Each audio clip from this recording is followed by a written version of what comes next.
good evening, this is Hound Dog Steve, and wishing you a very, very pleasant evening. And yes, Boris Johnson, we have to do a quick update on Boris Johnson because he has threatened to call a snap election if he loses a vote of confidence taking place in the Commons this week. And he is basically completely embattled now.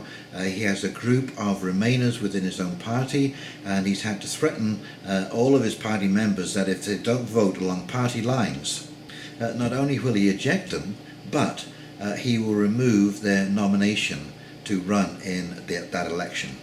And of course the other thing that this does for Boris Johnson is it completely undermines his position in the negotiation with the European Union, forcing a vote of no confidence unless Boris Johnson promises that he won't leave without a deal.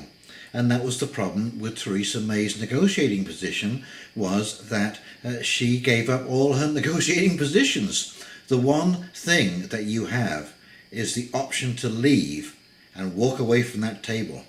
And so this is what the other side is trying to do, to undermine his negotiating position.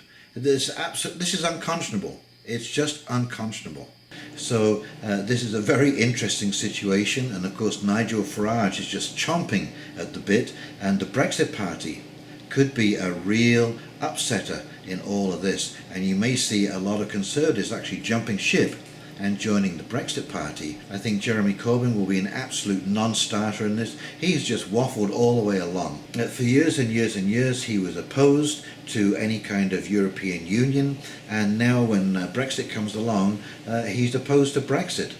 He's got all kinds of internal strife. This is a terrible time for him to go through an election too, but this will be an absolute shake-up, because as you know, when an election is called, everything comes to a grinding halt. There is no further discussion on anything. Everything becomes about being elected, and so the whole story, the whole narrative changes.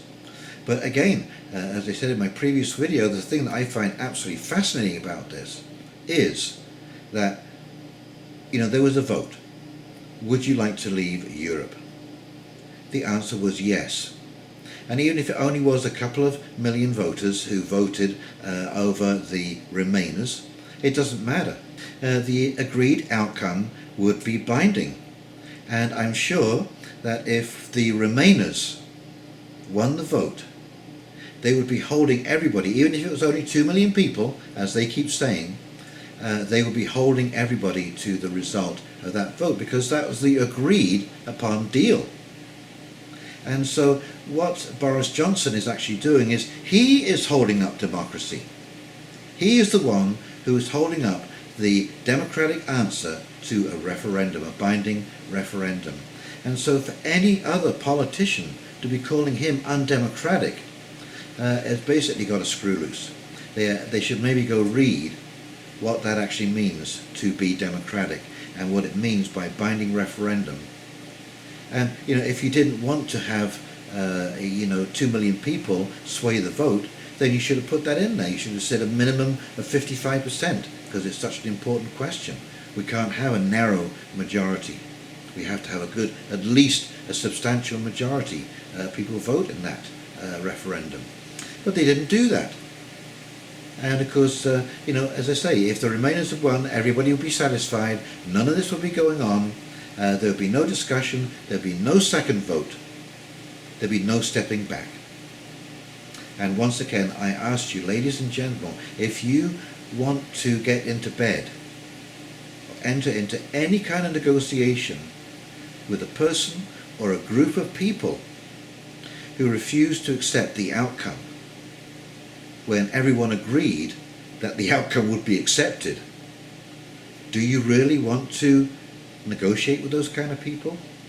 Do you really want those kind of people in charge, making decisions for your life that affect the real situations in your life? Is that what you want? I mean, because to me, I like a level playing field. You know, when you shake my hand, that's my bond. Okay, I will not go against my word. And that's how I run my life, and that's how I expect things in my life to run.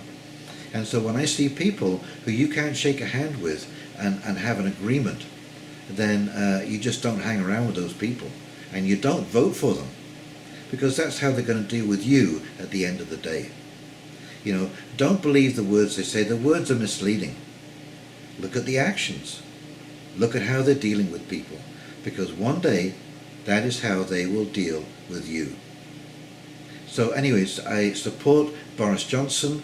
I hope he doesn't have to call a snap election, but I suspect he will. And anyway, it's going to be absolutely disarray on the British political scene for quite a time to come, and boy oh boy, I'll be following this story pretty closely. Okay, well, if you enjoyed this video, please like, comment and subscribe below, and in the meantime, this is Hound Dog Steve, wishing you a very pleasant evening, and we'll talk to you very, very shortly. See you now. Bye.